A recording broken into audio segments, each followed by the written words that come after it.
O livro do médium curador. José Lhomme. Conteúdo resumido.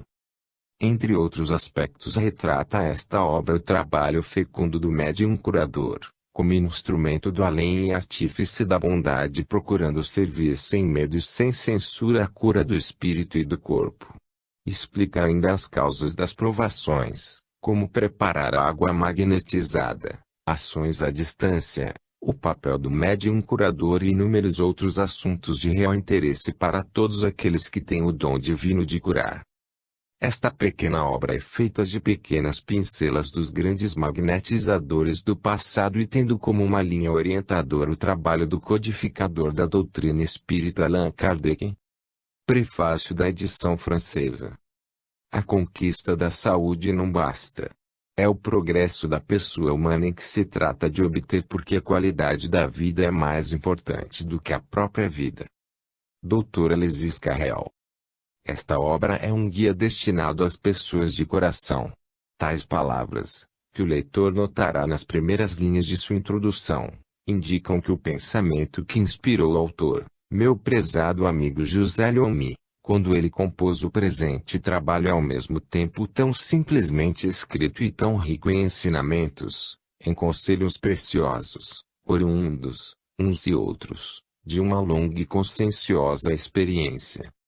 Repito que se trata bem de um guia que o eminente espírita belga quis presentear a quem queira servir na via nobre e generosa do sacrifício e da renúncia, que é aquela onde se encontram os que sofrem e também os que choram. Diante da dor alheia e graças às possibilidades infinitas que as forças benfazejas da natureza concedem a quem quer se devotará, com efeito, uma santa tarefa a desempenhar e para a qual as boas vontades não serão nunca muito numerosas. Mas, para tal, é preciso uma disposição de espírito, um dom próprio, uma confiança total na energia criadora, em Deus e nos seres do além que já atingiram o ápice de bondade que torna as almas grandes e generosas. Seguindo este guia, todos os leitores compreenderão e aprenderão muitas coisas. Eles aprenderão que, se a via na qual se empenha o curador, é difícil, apesar de tudo, dispensadora de alegrias profundas e verdadeiras, alegrias da alma e do coração, às quais não são comparáveis nenhuma das satisfações humanas, nenhum dos prazeres que podem procurar os nossos sentidos imperfeitos. É bem certo que esse estado do curador, que entrevejo aqui sob o ângulo moral e espiritual, implique muitos deveres e bastantes desprendimentos também. Não é necessário, desde então, vencer em si o homem velho, o corpo dos desejos, condição absoluta para atingir os próximos cumes da espiritualidade. É uma condição indispensável para quem quiser possuir um poder benfeitor certo e durável, para alívio do fardo de outrem. Pensa em Deus muitas vezes mais do que respiras, dizia Epicteto.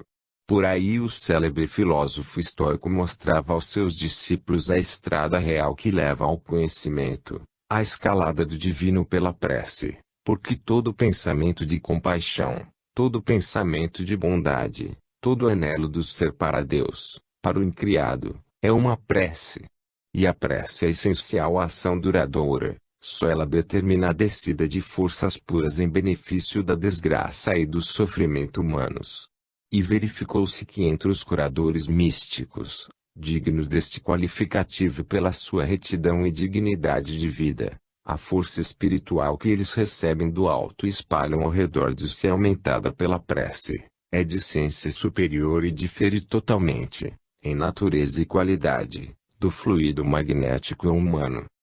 Eis, de resto, resumido por Burnet, que foi, no começo deste século, curador suíço altamente compenetrado de sua missão, a modalidade de ação dos tratamentos espirituais, tal como a praticou, modalidade que achamos narrada pelo Dr. Ed.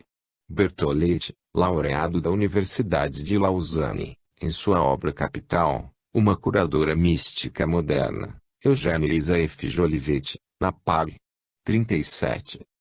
A medicina hermética, tratamentos espirituais, transporta a sua ação para o plano astral, isto é, age sobre a fonte mesma da vida, Em lugar de se ligar a tal parte do ser fisiológico, ela se liga ao corpo astral que alimenta a vida, regula o jogo das funções inconscientes, repara os tecidos e os transforma. As enfermidades são assim atingidas em suas próprias fontes, porque os traços que delas vemos nos órgãos, tratados unicamente pela medicina usual, só são manifestações das perturbações correspondentes ao corpo astral. O adepto, sendo um centro de força espiritual e fluídica, age diretamente sobre a alma do enfermo e, pelo seu corpo astral, penetra o seu corpo físico. A parte enferma se modifica sob os movimentos ondulatórios da força. As moléculas mais densas, submetidas à ação da corrente espiritual, modificam progressivamente a velocidade das suas vibrações. A harmonia então se estabelece. As vibrações luminosas e reguladoras, que lhes são enviadas pelo curador, que as recebe do alto, restabelecem as vibrações irregulares das doenças. Uma condição favorável é que, na vida privada, a consciência humana tenha vontade de se abrir ao princípio divino, se mostre capaz de receber a vida posta ao seu alcance pelo dom do curador. Estas linhas revelam o lado esotérico todo-poderoso da mediunidade curadora, justificam a confiança que podem pôr os aflitos em suas possibilidades de encorajar os que querem consagrar a sua vida a esta nobre causa de seguir para diante. Mas, já que citamos o Dr. Bertoletti, creio oportuno dar aqui sua opinião particular autorizada em resposta a certos detratores que, diante de curas notáveis, obtidas em todos os tempos, pelos curadores, sustentam, com um dogmatismo que não devia existir mais nesta época, que a causa de tais milagres não deve ser buscada em outro lugar que na sugestão ou autossugestão, o que é um erro. Extraímos das páginas 41, da citada obra, o seguinte trecho: em todos esses casos, a explicação de cura pelo fator único da sugestão ou da autossugestão é demasiadamente simplista. É preciso deixar esse joguinho à estreita ciência materialista do século passado e agora que, pelos estudos metapsíquicos modernos, redescobrimos as faculdades tão maravilhosas do homem e de seu duplo etérico, tais como já as conheciam os iniciados dos antigos templos da Índia e do Egito, deve-se ser um pouco menos incisivo e afirmativo nas explicações demasiadamente materialistas dadas, até o presente, pela ciência, para explicar as curas obtidas pelos místicos. Assim, a faculdade curadora, verdadeiro benefício para aquele que, tendo-a merecido, a possui e a pratica com humildade e desinteresse, é um estado superior, uma recompensa de todos os instantes. É o que demonstra em suas belas lições, José Lhomme. Também é com um coração fraterno que eu auguro a mais ampla difusão ao seu livro do Médium Curador, certo de que esta obra só pode justificar os fins ao mesmo tempo científicos e consoladores do espiritismo de Allan Kardec e de Leon Denis, iminentes e probas figuras de uma época que, de nossa parte, não poderíamos nunca esquecer. Hubert Forestier, diretor da Revista Espírita, de Paris. Ex-secretário da União Espírita Francesa. Ex-vice-presidente da Federação Espírita Internacional. Prefácio da edição brasileira. No momento em que ilustres patrícios e estrangeiros se empenham, inutilmente, com o título de parapsicólogos, em arrasar os fenômenos espíritas, fenômenos que demonstram cientificamente, na base dos fatos, a existência do espírito imortal, ligado temporariamente à carne e posteriormente livre, pela desencarnação, na vida do além, no plano ou planeta a que fizer jus. É com grande satisfação que apresentamos ao nosso público ledor este livro simples e maravilhoso do bom, simpático e competente espírita belga José Lhomme, o livro do Médium Curador, que nos inicia e nos guia na nobre missão de servir e curar o nosso semelhante, tal como fez Jesus Cristo, o grande curador. Temos acaso a pretensão de segui-lo? Cremos que sim, Pois o temos por guia e mestre, e não disse o próprio Jesus Cristo que viriam outros após ele que fariam maiores prodígios. Deus fez leis iguais para a humanidade inteira. Se não nos esquecemos das curas do Padre Antônio, de Urucânia, e do Padre Eustáquio, de Poá, do mesmo modo não olvidamos as curas do brasileiro José Arigó, do inglês Henry Edwards, do filipino Tony Agpo e outros. E acaso não está a história cristã dos primeiros tempos repletos de curas espirituais? Bem sabemos que esses parapsicólogos, no fundo materialistas, seguem erradamente o Dr. J. B. Rini, o qual sem proceder como o Dr. Charles Richet, que buscou fugir à realidade quando vivo, para em carta ao professor Ernesto Bozano, pouco antes de falecer, se declarar errado, ainda encontrará o seu Waterloo. Como São Lucas é o patrono dos médicos, vamos, a título de ilustração, extrair do Evangelho segundo São Lucas, parte integrante da palavra divina, que não pode ser contestada, os seguintes casos de cura. Capítulo 4, vers. 33, cura de um endemoniado. Capítulo 4, vers. 37, cura da sogra de Pedro. Capítulo 5, vers. 12, cura de um leproso. Capítulo 5, vers. 17, cura de um paralítico. Capítulo 6, vers. 6, cura de um homem que tinha uma das mãos mirrada. Capítulo 8, vers. 26, cura do endemoniado gadareno. Capítulo 9, vers. 37, cura de um jovem lunático. Capítulo 13, vers. 10, cura de uma mulher paralítica. Capítulo 14, vers. 14, cura de um hidrópico. Para que eles não nos digam agora que todas foram curas de males físicos, lembramos que os casos das curas narradas nos capítulo 4 vers. 33, capítulo 8 vers. 26 e capítulo 9 vers. 37, foram de curas claramente espíritas, porque Jesus Cristo expulsou espíritos imundos de doentes mentais, isto é, espíritos esses que os espíritas chamam de espíritos obsessores. Se tudo isto não é verdade, a palavra divina, consubstanciada nos evangelhos, perde o seu atributo de divina, para ficarem os seus fatos ao sabor da explicação dos sábios da parapsicologia. Já foram tentadas 1000 hipóteses para explicação dos casos espíritas, mas nenhuma delas os abrangeu integralmente, porque contra fatos provados não há argumentos e sempre ficava muita coisa por explicar. Que tenham, pelo menos, a coragem de ler as preciosas obras de nosso querido médico patrício Dr. Ignácio Ferreira, de Uberaba, M.G., entre as quais os 2 volumes admiráveis de Novos Rumos à Medicina, ou então o grosso volume do médico sueco, naturalizado norte-americano, Dr. Carl Wickland, sob o título Tirtiers a Monte Deade, 30 anos entre os mortos, formidável obra de que eu possuo os direitos de tradução em língua portuguesa, já pela metade traduzida.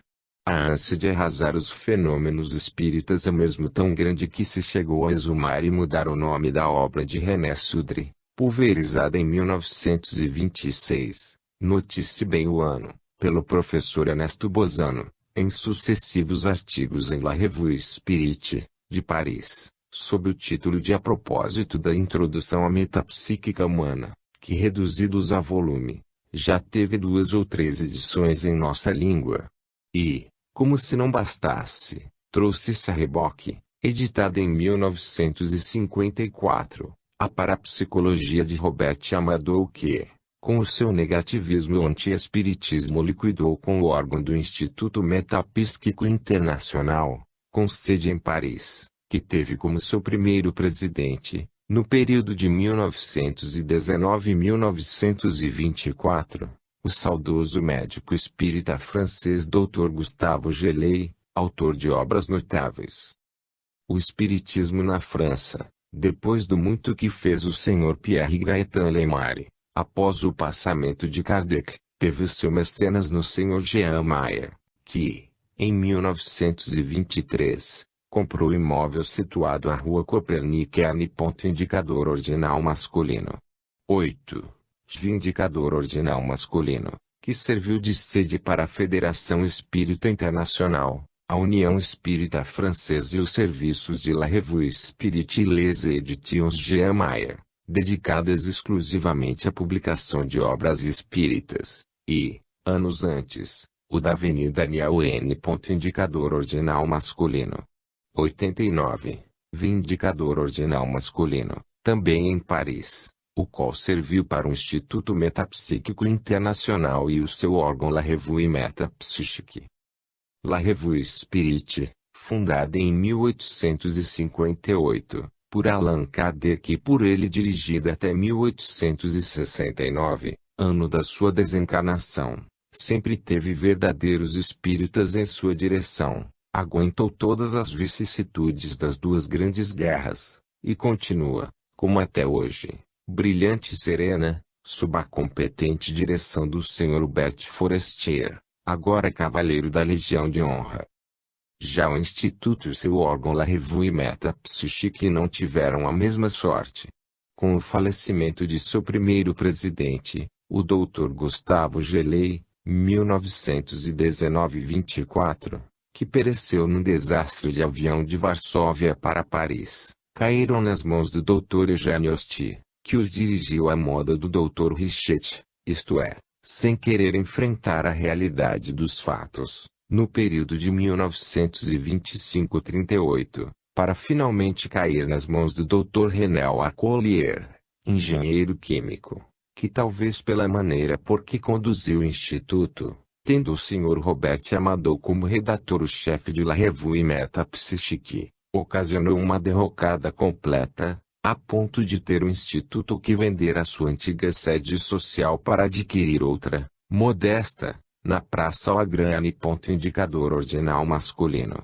1. Vindicador ordinal masculino, sendo possivelmente dispensado do cargo de redator-chefe, pela sua afugentadora orientação anti-espírita, o Sr. Amadou, como tudo pode ser lido na página 4 dos NS 31-32, de 7/10 de 1954, de La Revue. Homem ilustre e inteligente o Sr. Amadou, mas defensor de uma causa ingrata. O mesmo Sr. Arcollier, ao apreciar, no supracitado N. Indicador ordinal masculino, de La Revue Metapsychique, Pag. 164 La Parapsychologie, do Sr. Robert Amadou, Paris, Danoel, 1954, escreveu o seguinte: Robert Amadou emploie le mot parapsychologie dans licence de metapsychique expérimentale. Qu'est certainement une définition incomplète car les recherches avec un apóstrofo infrarouge sont bien expérimentales. D'autre part, la parapsychologie n'y couvrait pas les innombrables faits spontanés qui sont un apóstrofo origine des recherches psychiques, rives premonitores, apparitions, poltergeist, etc.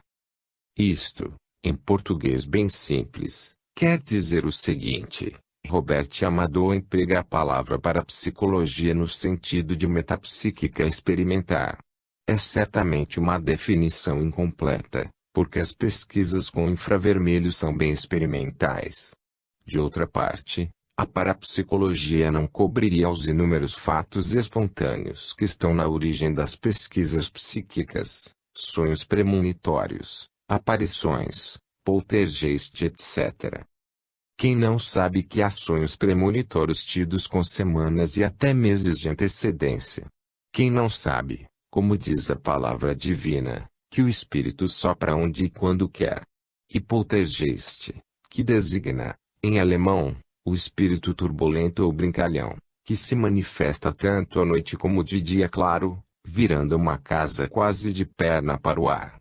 E neste singelo etc. Quantos casos estão contidos, o próprio Arcollier, na pág. 163, refere-se a positivos e atestados por eminentes personalidades do mundo científico e literário, omitidos por Amadou, em sua obra. E, Como grave advertência aos parapsicólogos religiosos que parecem não pensar bem no que fazem, transcrevemos da pág. 167 ainda as seguintes palavras do Dr. Warcollier. Il lui est facile de démontrer que la parapsychologie n'est d'aucun intérêt pour le mystique, qu'elle n'apporte aucun appui à la religion vraie, que comme toute science, elle côtoie le bien et le mal. O que, traduzido, quer dizer, é fácil demonstrar que a parapsicologia não é de nenhum interesse para o místico, que ela não traz nenhum apoio à religião verdadeira, que, como toda a ciência, costeia o bem e o mal. Isto quer dizer que a parapsicologia é uma arma de dois gumes, com a ânsia de destruir o espírito imortal, que vive temporariamente no corpo humano, acabaria por destruir, se pudesse, os princípios sagrados de nossa religião cristã.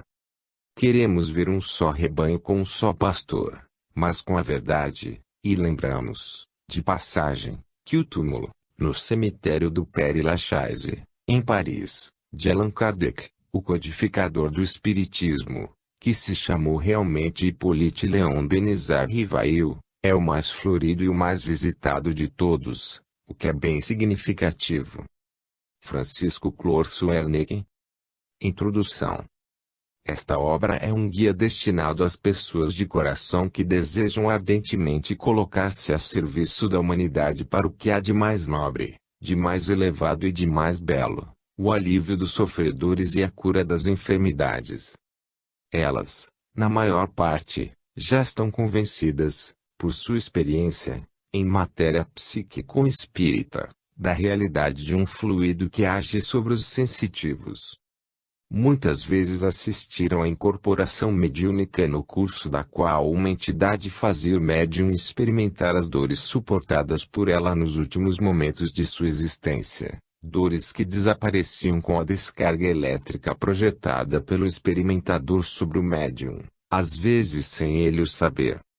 Em outras oportunidades, as manifestações psíquicas da mediunidade faziam-nas presenciar a utilização de uma força que emanava do médium e agia à distância, sem qualquer espécie de contato com os assistentes, com gestos que denunciavam a intervenção de uma inteligência dirigente. Para essas pessoas um tanto iniciadas na prática do espiritismo, há em nós e em torno de nós um fluido semimaterial, imponderável, porém real, todavia, que age de um ser a outro, em determinadas condições. Sua existência é confirmada por uma imensidade de curas obtidas por uma pleiade importante de médiuns curadores. Para os que duvidam deita a última afirmativa, nós lhes pedimos que consultem o nosso opúsculo Espiritismo Pode Curar-nos. Como? Eis as provas. Elas ali encontrarão uma relação de casos de curas pertencentes não apenas à categoria das neuroses, mas também a não menos importante das afecções orgânicas, e verão igualmente, de um medo sucinto, o emprego das forças de que dispõe a terapêutica psíquica.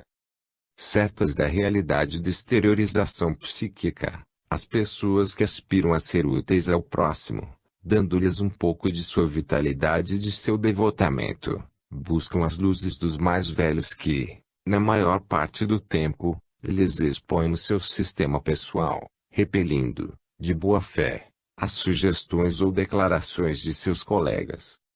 Em tais condições, o novato tem muito trabalho em equilibrar-se no meio de numerosas afirmações se não contraditórias pelo menos diferentes em seus princípios. Na realidade, todos os métodos são bons em conjunto, mas na maioria são incompletos e inoperantes segundo os próprios enfermos a que se destinam. É assim que um médium curador dirá que ele cura unicamente pela fé, isto é, que, para ser auxiliado, o doente deve possuir, desde o começo do tratamento, a mais completa confiança em si mesmo e em sua doutrina. Tal sistema, ainda que excelente, mostra-se logo ineficaz para os doentes céticos. É como se pedisse a um necessitado de um empréstimo de dinheiro que depositasse em um banco uma garantia suficiente.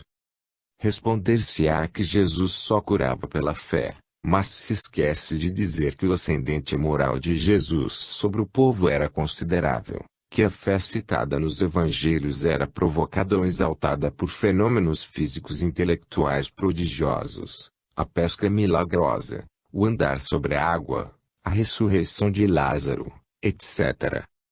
De outra parte, não disse Jesus, alguém me tocou, porque eu senti que uma força saiu de mim. Portanto, algo mais além da fé.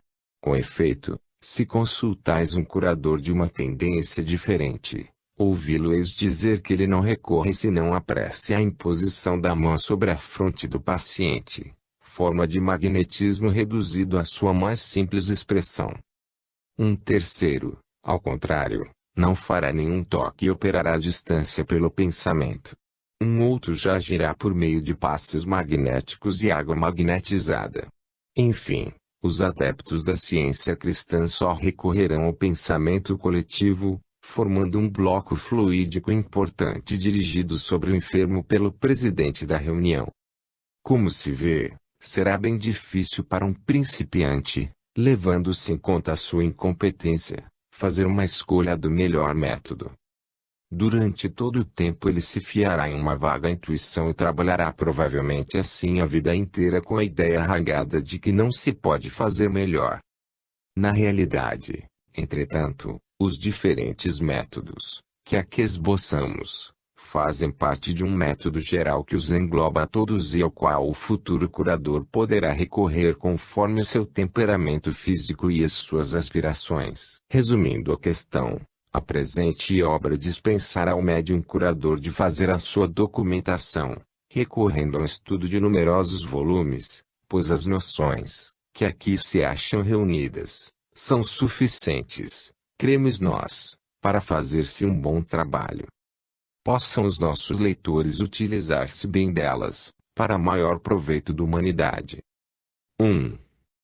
A necessidade de uma instrução preliminar.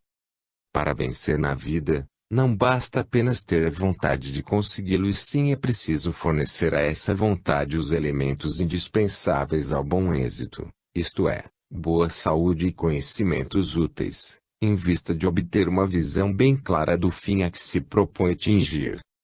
Isto serve para o médium curador, cuja missão humanitária exige uma condição suplementar, elevação moral. Diz Allan Kardec, deve-se observar que a maioria dos médiuns curadores inconscientes, os que desconhecem a sua faculdade se acham nas condições mais humildes e no meio de pessoas privadas de qualquer instrução, recomendam a prece e ajudam a si próprios orando. Apenas a sua ignorância lhes faz crer na influência de tal ou qual fórmula, com a mistura de práticas evidentemente supersticiosas, de que é preciso fazer o caso que elas merecem. É por isso que explanamos aqui, o mais sumariamente possível, as noções elementares que darão mais peso e, portanto, mais autoridade, à ação dos médiuns curadores. A constituição do homem. Bem pouco numerosos são os enfermos que conhecem alguns rudimentos da doutrina espírita que lhes permitam compreender o trabalho de cura e associar-se a eles. É, portanto, essencial que o médium curador, a propósito das circunstâncias que se lhe apresentarão, tenha algumas palavras de explicação. É bom que saiba, entre outras coisas, que o homem se compõe de um corpo físico, sede das funções orgânicas, de um corpo psíquico, que sobrevive ao corpo físico e compreende o perispírito ou veste do espírito, chamado também corpo astral, sede da sensibilidade. O espírito, sede das faculdades intelectuais e morais. Entre o corpo físico e o corpo psíquico, há o fluido vital que se desenvolve algum tempo antes do nascimento e diminui pouco a pouco com o desgaste das células pela enfermidade ou velhice e desaparece inteiramente com a morte do corpo. É esse princípio vital que coordena as diferentes manifestações da vida física e constitui em parte os fantasmas dos vivos quando eles se exteriorizam. É o agente de que se serve o médium curador para fortalecer os enfermos. No decurso de uma forte emoção, durante uma enfermidade, Pela prece ou sob influência de passes magnéticos, o corpo psíquico do indivíduo se exterioriza, às vezes escorrega, por assim dizer, para fora do corpo carnal, a que fica retido por um cordão fluídico. O que resulta daí é o êxtase, o desdobramento ou o transe mediúnico profundo. Sob o império da fé e da prece, o médium curador e o enfermo se despojam, em certa medida, de sua veste carnal e estabelecem uma cooperação mais estreita do que sobre o plano material. É por isso que o médium curador deve sempre reclamar uma poderosa elevação de pensamento na ocasião dos tratamentos aos que a ele recorrem. 2. As causas das provações. Entre as leis que se aplicam a todos os seres durante as suas múltiplas existências, há uma delas que rege as relações entre as inteligências e cria as sociedades espirituais, esferas ou planos, e se denomina lei da afinidade psíquica. Ela se afirma cada dia no curso de nossa vida e pode ser definida como segue. Um espírito é atraído, em razão de sua simpatia, pela natureza afetiva, intelectual ou moral, de um outro espírito, encarnado ou desencarnado. Nosso ambiente espiritual será então o reflexo de nossa própria mentalidade. Ele se constituirá de espíritos sérios sem nós dominarem o amor ao próximo e o desejo sincero de nos instruirmos e progredirmos. Ao contrário, se formos frívolos, sensuais ou simplesmente ignorantes, os espíritos inferiores gostarão de nossa companhia e nos cercarão com os seus fluidos grosseiros que, com o tempo, alterarão a qualidade primitiva de nossos fluidos pessoais. A repercussão de tal estado psíquico não tardará a fazer sentir os seus efeitos perniciosos sobre o organismo. Muitas vezes, se não sempre, os pensamentos dessas entidades frívolas, apaixonadas ou nefastas se imporão aos nossos, nos impelirão a cometer excessos lastimáveis e às vezes nos dominarão bastante para nos obsedarem realmente. Vivendo em nosso meio, essas entidades nos vampirizam utilizando a nossa força vital para chegar aos seus fins e, pouco a pouco, sentimos as nossas forças se enfraquecerem consideravelmente. Faltando a vitalidade, nosso corpo fica então incapaz de reagir contra os golpes do mal, micróbios, desordem física, influência espiritual inferior, de combatê-los e a enfermidade se instala em nós. A lei da justiça imanente. Se quisermos conhecer as causas profundas dos nossos sofrimentos atuais, é preciso evocar aqui a presença de uma lei de justiça imanente, cujos fundamentos se enraizaram no decurso de nossas vidas anteriores. Ela faz parte de nosso ser e regula o nosso destino, exerce-se pela via de causa e efeito e seria fatal se não fosse temperada por uma outra lei de natureza social, a lei do amor.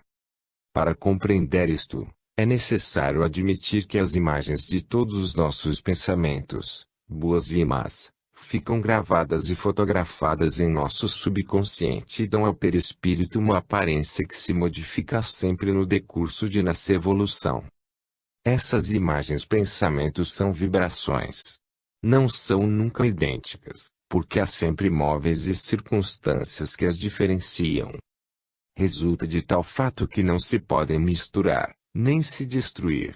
As recordações delas não se poderão apagar porque a alma, que as percebe, não está isolada no infinito.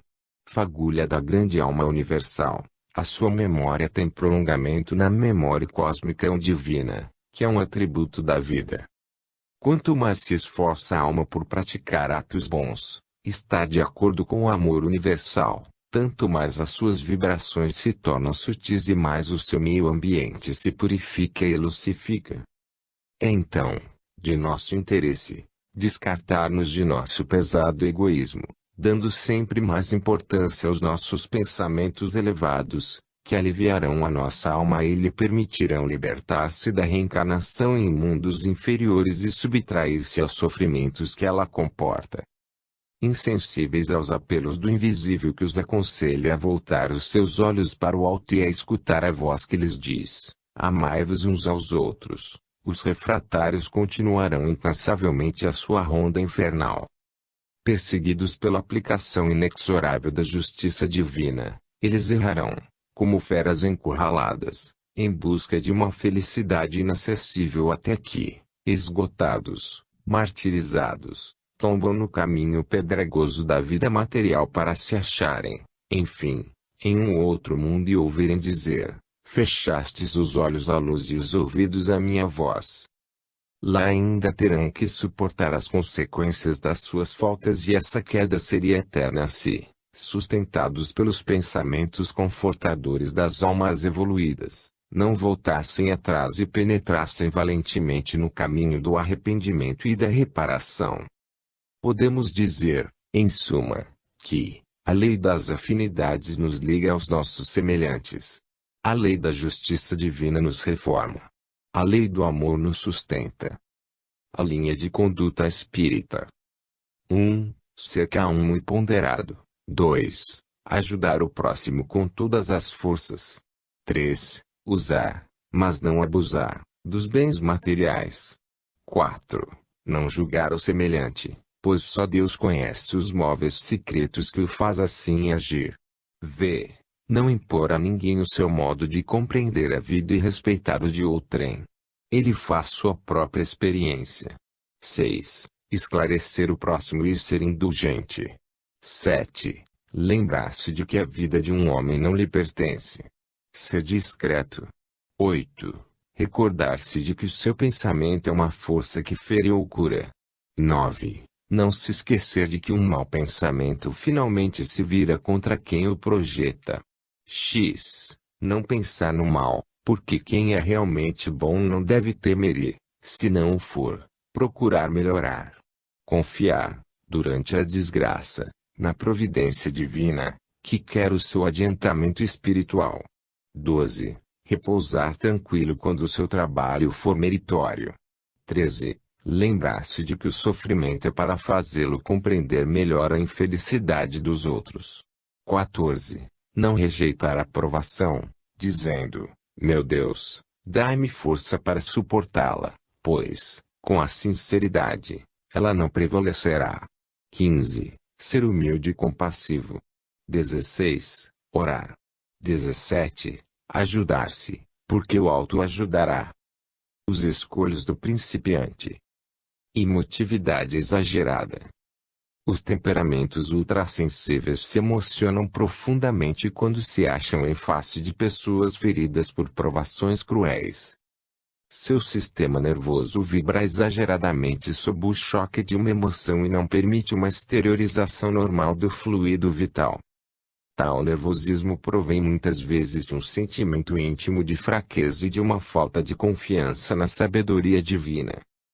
Um médium curador deve considerar bem que todas as provações que nos afligem têm um fim útil e são a consequência de uma tara anímica muitas vezes imperceptível no instante do enfraquecimento psíquico provocado pela moléstia ou aflição. Levantai a provação antes que o interessado tenha compreendido as razões dela e a sua verdadeira personalidade reaparecerá com todas as suas tendências inferiores e todos os seus defeitos. Orgulho. O principiante, entusiasmado por uma fé exagerada, oriunda de curas maravilhosas, pensa que basta imitar certos gestos, de repetir bonitas palavras e esforçar-se por operar prodígios. Ele ficará surpreso com a sua incapacidade, cairá na dúvida e no desapontamento e se aperceberá, então, de que conhecimentos e elevação espiritual são necessários para merecer uma assistência indispensável. 3. O médium curador. Comportamento. À primeira vista poder-se-ia crer que é supérfluo falar do comportamento do médium curador. Acontece, entretanto, que médiuns, que se arrogam a missão de aliviar e curar, se esquecem deste ponto essencial sob o pretexto de que a espiritualidade reclama dos crentes um desprendimento profundo do que é material. Todavia, a espiritualidade não implica o abandono do princípio de ordem que rege o universo inteiro como indivíduo e é a base de toda ação bem organizada. E a ordem não é também o asseio, o cuidado corporal, à exclusão de todo exagero em toda fantasia deslocados. No decurso dos tratamentos magnéticos muito especialmente, não é, com efeito, desagradável a todo mundo sentir o odor acre do fumo ou ter a face roçada por uma mecha de cabelos teimosos, úmidos de suor. Nas associações inglesas, não é raro verem-se médiuns curadores vestidos, para os tratamentos, com chalecos de enfermeiros, cuja frescura predispõe os enfermos à confiança. Um outro costume excelente, que repousa sobre uma base empírica séria, quer que certos médiuns descarreguem as mãos, lavando-as sumariamente com água limpa, antes da cada operação magnética. É preciso ver nisto uma preocupação em favor do médium e do enfermo, porque é fato reconhecido que fluidos nocivos, atraídos pelas mãos do médium curador, aí fiquem aderidos por certo tempo e podem dispor um órgão delicado e serem transmitidos a outros enfermos. Nas sociedades organizadas, tais recomendações são comumente aplicadas e só podemos felicitar os médiuns curadores que não se esquecem deste detalhe que tem, portanto, a sua importância. Regime alimentar. O regime alimentar do médium curador é o de qualquer homem sóbrio e moderado. Tanto quanto possível, a menos que as suas ocupações manuais não o permitam, fará bem em seguir um regime alimentar sem excessos, mas principalmente na primavera e no outono. Durante o ano inteiro, será proveitoso comer peixe, favorecendo a emissão do fluido vital. Sua alimentação terá por base ovos, leite, frutas, legumes verdes, evitando a couve, a cebola e a maior parte dos feculentos, bem como as carnes fortes e os temperos. Gênero de vida.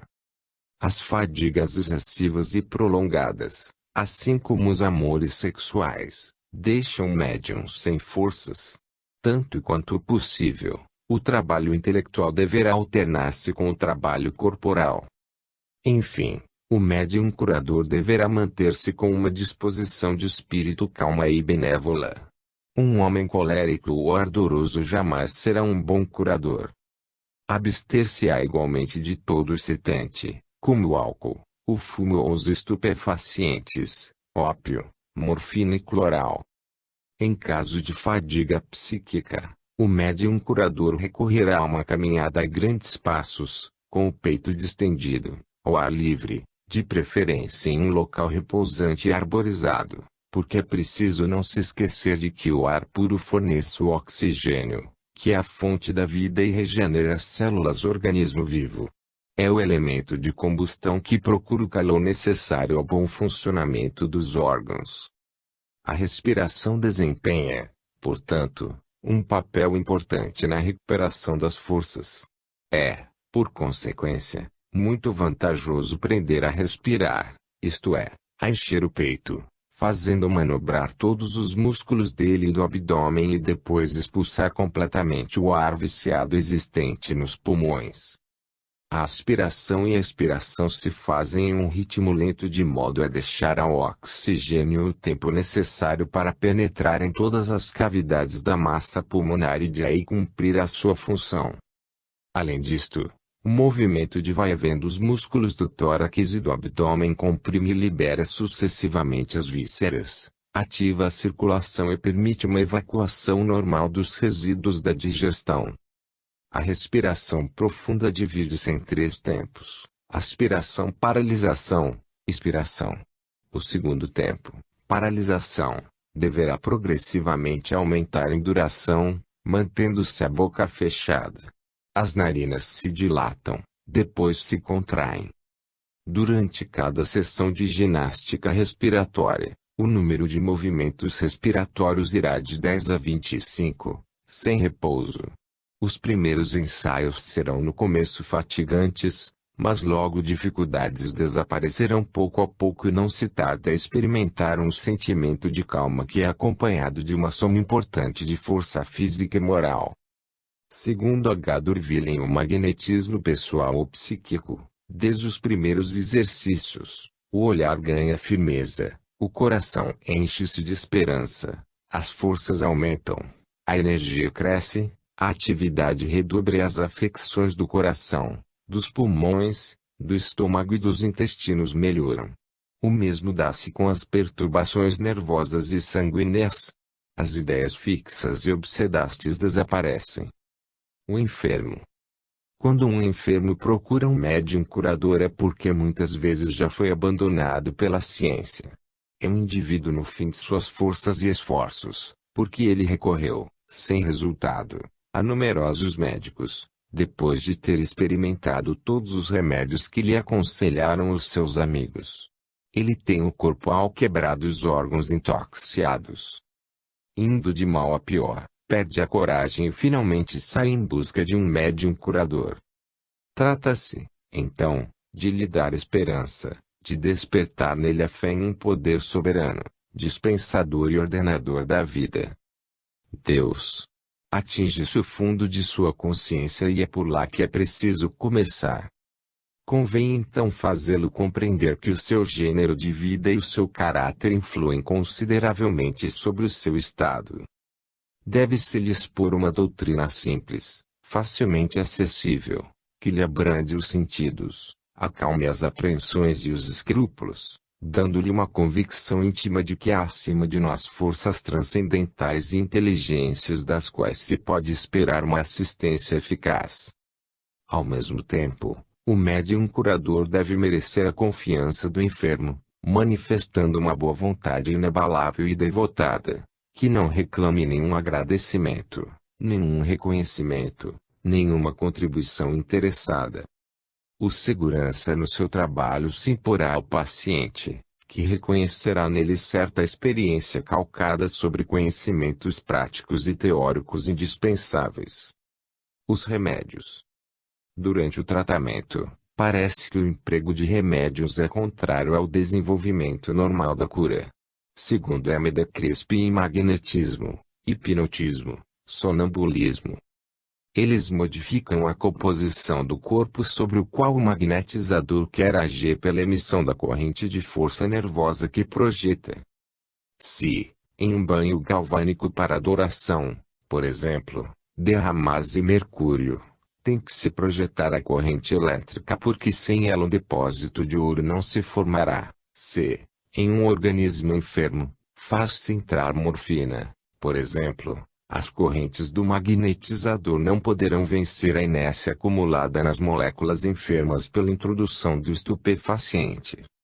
Como se pode julgar facilmente pelo que precede, será então inútil procurar o magnetizador se não se decidiu a fazer tudo o que ele lhe disser e ir até o fim do tratamento. É mesmo perigoso porque pode acontecer que as correntes de força postas em jogo pelas primeiras magnetizações não possam seguir a sua marcha normal e produzam a dor, sem que os esforços médicos sejam eficazes para combatê-la. O que é verdade para o magnetizador também o é para o médium curador. Decorre daí que é aconselhável suspender temporariamente o uso dos remédios durante os tratamentos e isto por um tempo suficientemente longo que permitirá ao enfermo perceber o efeito produzido pela cura. Esse tempo variará segundo a vontade do enfermo, conforme o seu grau de resistência e urgência do socorro a prestar-lhe. Não se pretende pronunciar-se aqui sobre a incapacidade da ciência médica que tem feito e produz ainda verdadeiras ressurreições. Ciência e espiritualidade não são contrárias por definição. E a intransigência de uma e de outra que as coloca face a face, em campos opostos.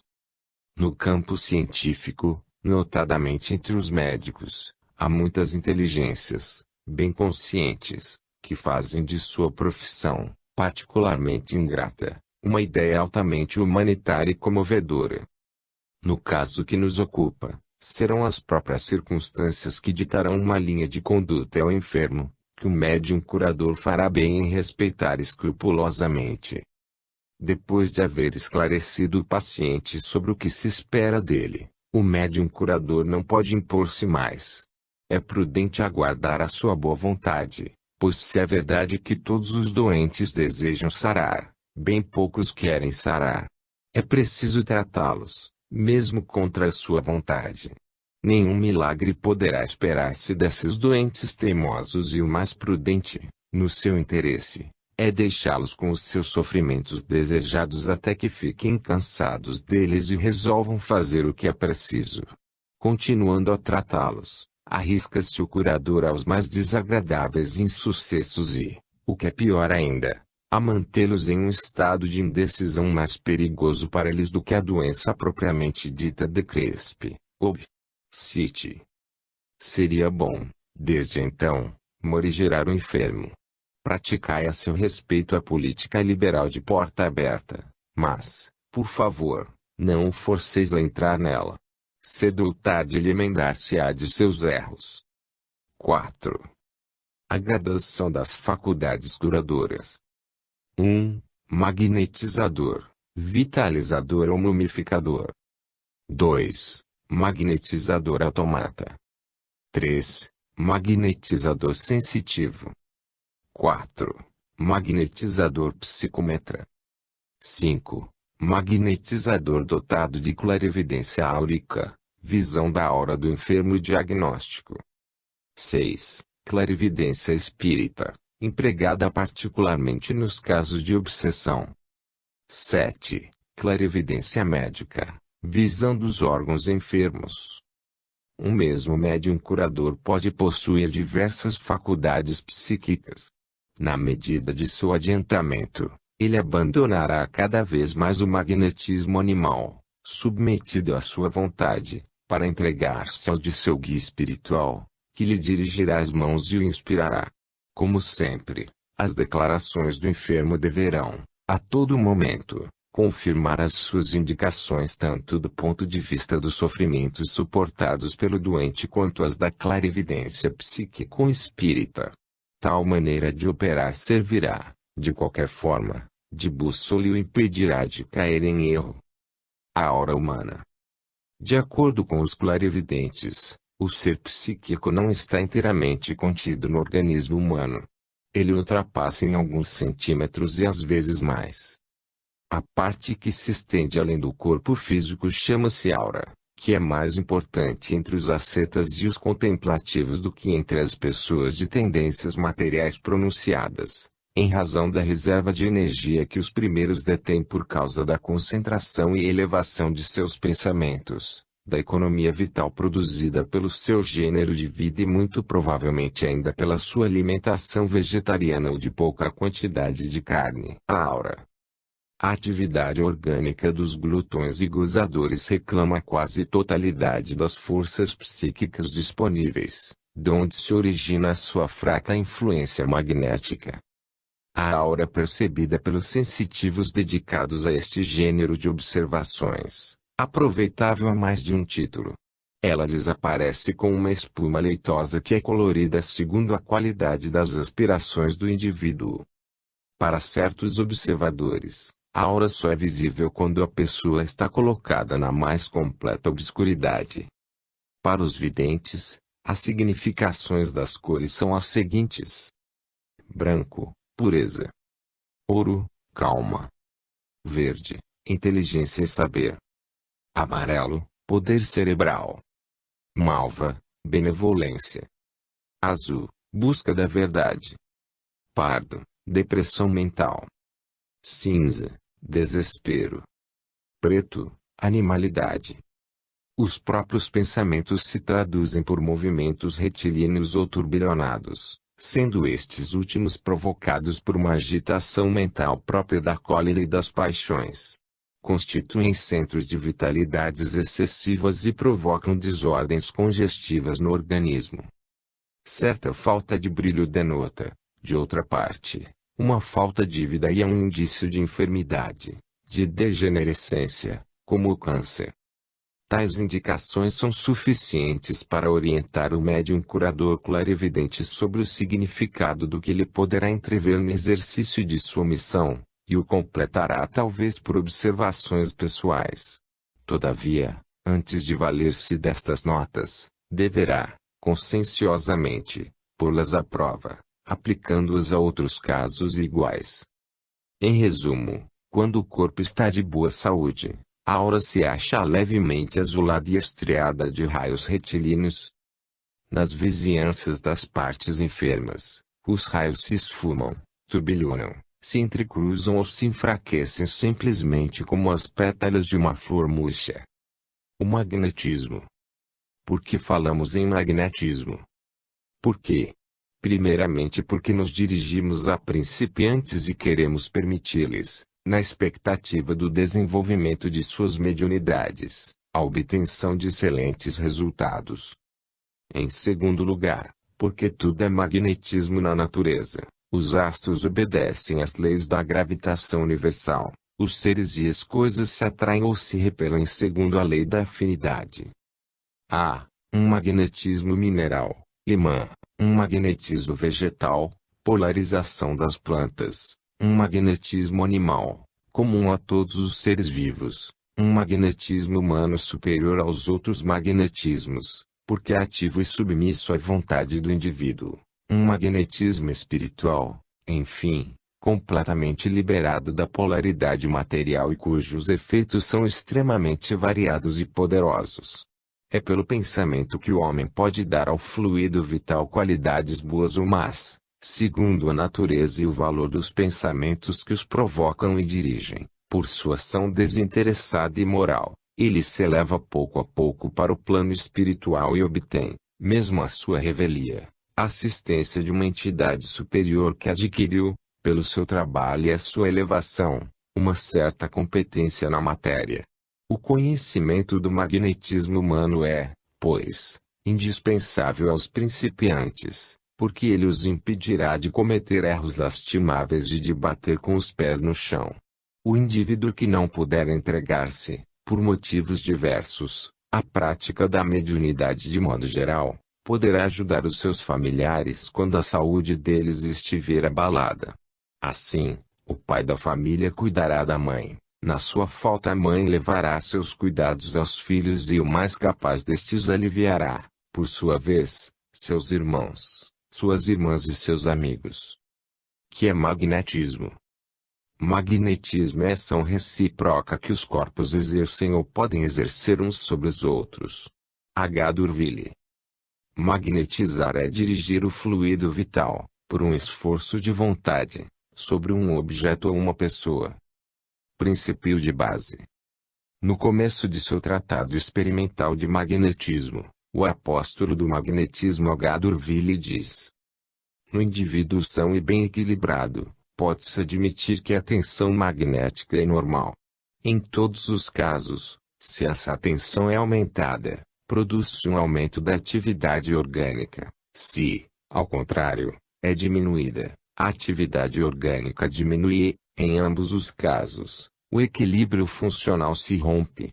Não é sempre assim nos enfermos, porque é fácil compreender que, aumentando a tensão onde ela está diminuída e a diminuindo onde ela está muito considerável, levando-a pouco a pouco ao seu estado normal e o conjunto das funções orgânicas retome o equilíbrio que constitui a saúde, com a condição, todavia, de que os órgãos essenciais da vida não sejam muito profundamente alterados.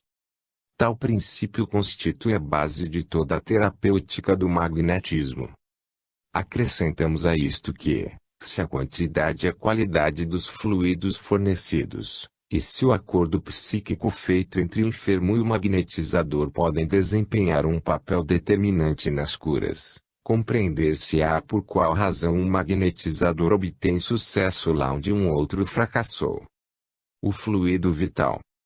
No decurso das experiências mediúnicas com elementos muito sensitivos, fácil é verificar que numerosos pacientes são sensíveis a uma espécie de emanação que se exterioriza à vontade das mãos do magnetizador e desempenha um papel de excitador mediúnico.